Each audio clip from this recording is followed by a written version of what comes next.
So, hello mga my loves. Samahan niyo ako, gagawa tayo ng surprise gift for Ate Ashley sa graduation niya.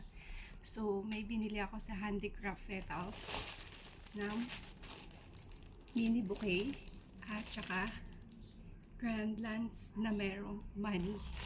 So, ako maglalagay ng money sa grand lance.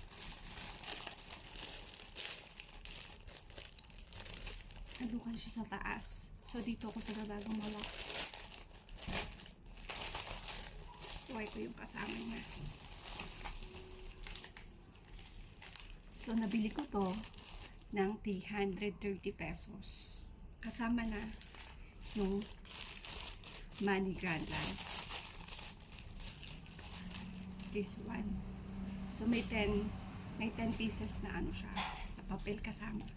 Ay, may 10 pieces na plastic na kasama doon na nakadikit sa ano, graduation ano, you know. So, simulan na natin. So, ayan, nabili ko siya na 330 tapos plus 125 sa delivery charge ng Lala Move. So, almost pumapatak ng 400 plus. So, let's go. Ito siya. Ganyan siya. Sa boses. Yan siya. Tapos ilalagay natin yung money sa isa dun sa loob ng plastic. Yan, ganyan siya. Oh. Tapos ilalagay natin siya isa-isa. Ito yung pera. So 1,000 to lahat. 1, 2, 3, 4, 5, 6, 7, 8, 9, 10. Actually, si Ate Ashley simulang nakahawak ng pera. Laging may pera. Gusto pera.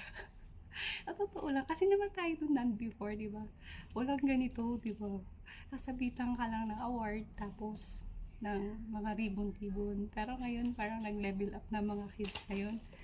Parang ito na yung pinaka-surprise ko sa kanya kasi sana cellphone. Kaso, pinagbabawal ko siya minsan ng cellphone kasi mas gusto ko makatutok siya sa pag-aaral.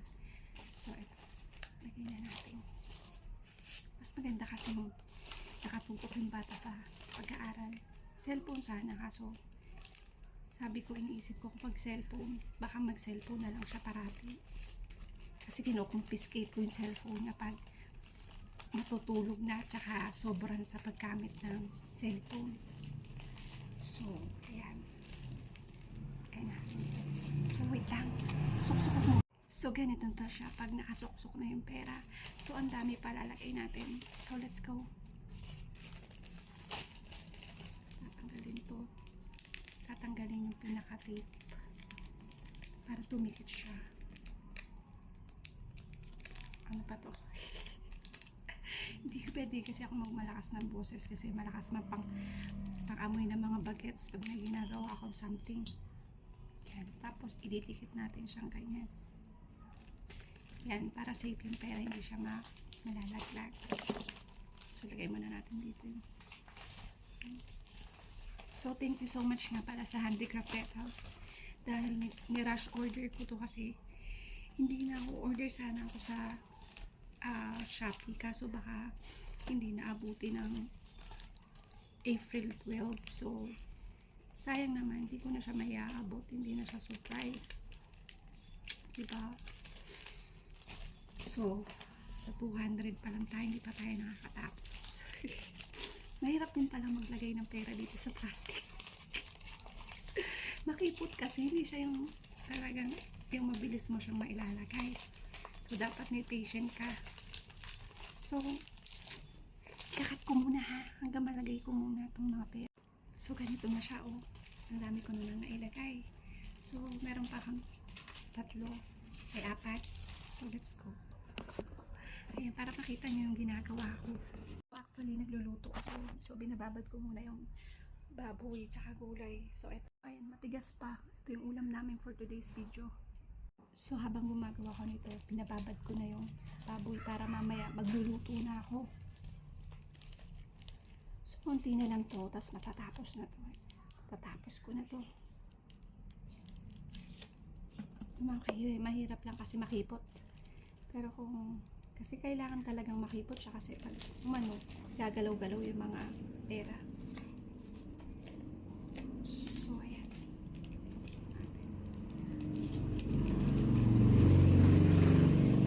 Ingay ng tricycle. Nabasa pa nga eh. Padikit dun sa may pinagbababaran ko ng baboy. So, patutuyuin ko to. Yan, ganyan siya. Diba? Ang kipot niya. Siguro may mga technique sila dito para mabilis nila mapasok yung pera. Pero ako kasi first time kong gawin to. So, nakapako muna. Ayan, ganyan siya. Ayun na naman yung pawis ko. Natutulo na naman kusa. Napakainit. Ayan, medyo basa kasi to. Kaya kailangan kong tuyuin. Pununasan ko muna. Kasi basa nabasa siya. Nadikit dun sa may pinakaani.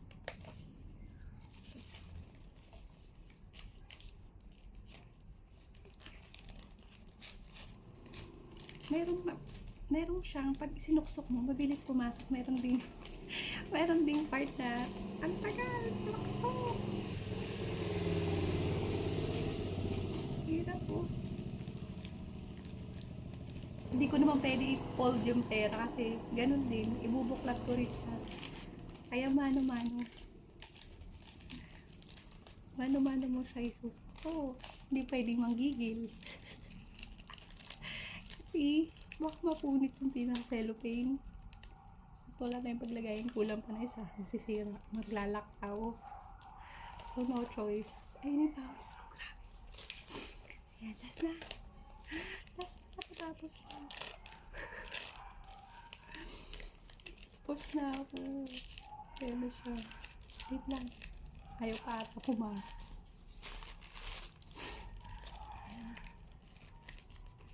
So, thank you so much again sa Handicraft Petals dahil tinanggap nila yung rush order ko. Buti na lang may stock sila at saka on hand na money grand land ba yan? Anong tawag dyan?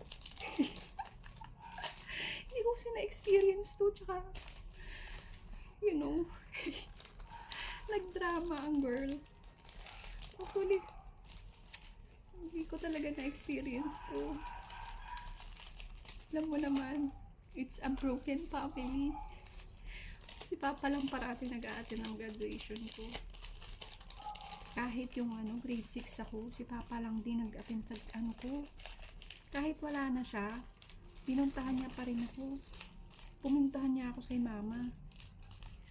Si Mama kasi mahiyain. Tsaka ayaw niya parang may pipirmahan siya or what. Kasi ang natapos lang na mama ko ay grade kinder. Kasi sa probinsya, di ba, hindi uso yung mga aral-aral. Parang tinatamad sila mag-aral. Puro na lang sa bukid. So, ayun. Natatakot siyang may mga pipirmahan, may babasahin. So, ayan, tapos na ako. So,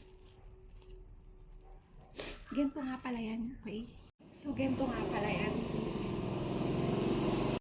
Ang ingay kasi kinap ko kasi may mga tricycle. So, ayan, ganyan.